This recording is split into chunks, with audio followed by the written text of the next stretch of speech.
देखिए बड़ा अच्छा था। आई डोंट थिंक फाइंडिंग, यहाँ तक पार्ट हो गया ये। दीज सोल्यूशंस मीन्स, यहाँ तक हो गया B. An end to all, यहाँ तक हो गया सी। द ओवर ट्रबल्स, यहाँ तक हो गया डी। अब आई डोंट थिंक फाइंडिंग, यहाँ तक तो कोई एरर नहीं है। दीज सोल्यूशंस, अच्छा जी। मीन्स एन एंड, प्रिपोजिशन बिल्कुल आ गया। To all the over troubles, तो ये दी की यहाँ कोई ज़रूरत नहीं है, रिफ्लेक्सिव प्रोनाउन के साथ दी गलत। देखो सेंटेंस स्टार्ट है, I absolutely must see him however pain it may be for me. तो आई एब्सोल्युटली मस्ट, यहाँ तक पार्ट ए है। पहले तो इसमें भी मिस्टेक है। देखो एब्सोल्युटली एक एडवर्ब है, ये हमेशा मेन वर्ब के साथ आना चाहिए। मेन वर्ब यहाँ सी है, तो पहले तो इसको ऐसे करो, I must absolutely see him. However pain it may be for me, मेरे लिए हो रहा है तो पेन क्यों आएगा भाई, यहाँ पे क्या होना चाहिए, पेनफुल। तो आई मस्ट एब्सोल्युटली से him how ever painful it be for मी। देखिए बड़ा अच्छा सवाल है। द इंश्योरेंस कंपनी, किसकी बात हो रही है, insurance company paid out for the stolen jewellery and silver. Error detection में एक एक वर्ड से पूछो कि इजाज़त लेके आ रहे हो। दी इंश्योरेंस कंपनी, बिल्कुल जी आर्टिकल आना चाहिए, किसी एक खास इंश्योरेंस कंपनी की बात हो रही है। पेड कर रही है, पेड आउट किसके लिए, फॉर द स्टोलन। प्रीपोजिशन के बाद अब एक नाउन आना चाहिए, बिल्कुल है जी, ज्वेलरीज एंड सिल्वर। अब एक बात याद रखो, ज्वेलरीज ये क्या है, अनकाउंटेबल नाउन होता है।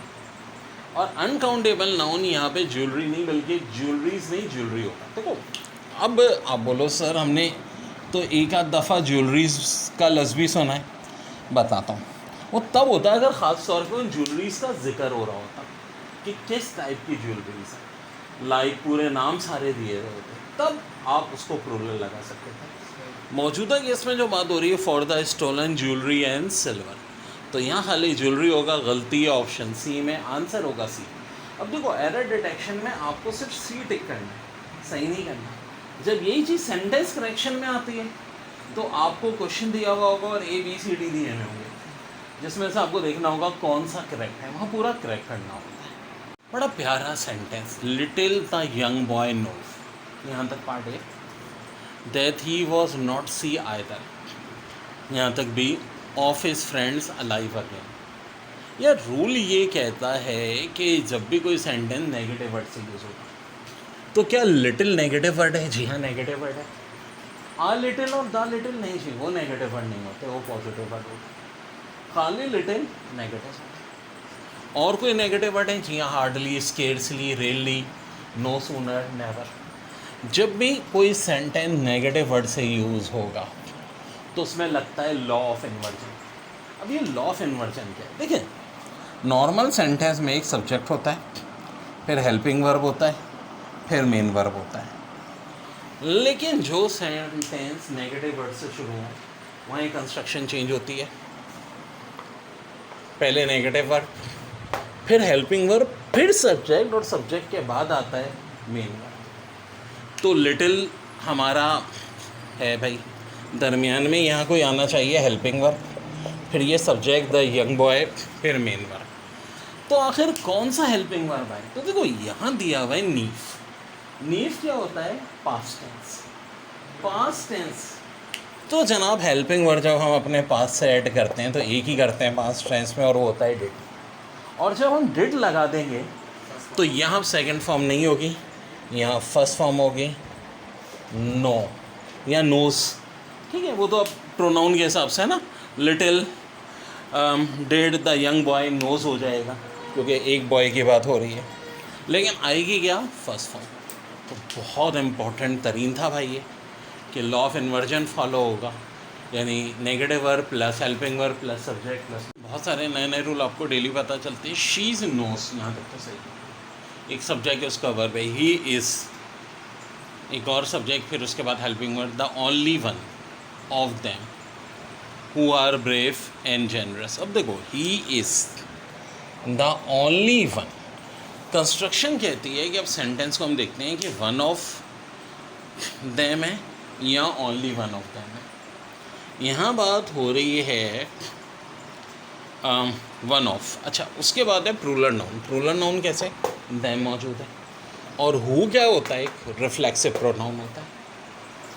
अब इसमें हम ये देखेंगे कि यहाँ ओनली वन ऑफ देम है या वन ऑफ देम है।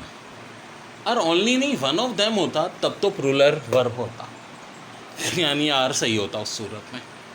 लेकिन अभी कंस्ट्रक्शन में वन ऑफ देम नहीं बल्कि ओनली वन ऑफ देम है, इसलिए यहाँ पे क्या होगा? सिंगुलर वर्ब इज होगा। I refuse home each year, यहाँ तक हो गया पार्ट जी। Return home each year to celebrate the Eid with, यहाँ तक हो गया बी माई फैमिली। देखो, आए के बाद verb, subject verb object, each year, TO2 के बाद वर्ब की फर्स्ट फॉर्म सेलिब्रेट मौजूद है, द ईद। अब देखो, कभी भी फेस्टिवल के साथ आर्टिकल दी नहीं लगता, तो गलती यहाँ पर है दी की। दी रिमूव करते हैं, सेंटेंस सही हो जाएगा। I return home each year to celebrate Eid with my family. बड़ा अच्छा है। No sooner had I started mowing the lawn when it start raining. No sooner had I started mowing the lawn when it started raining.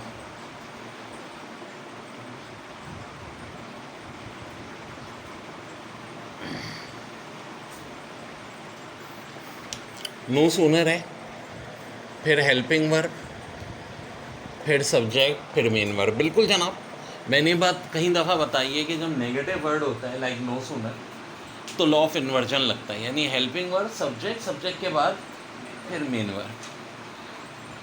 Moving the lawn when it start raining. यार देखो, बात हो रही है sooner यानी comparative degree की, और comparative degree में कभी भी कंपैरिजन करते हैं ना, तो वैन नहीं बल्कि देन यूज़ होता है। तो गलतियाँ हैं, वैन की जगह होगा देन। एरर डिटेक्शन में एक मेथड मेरा क्या रहता है? इजाज़त में। एक एक वर्ड से पूछो इजाज़त लेकर आ रहे हो क्या?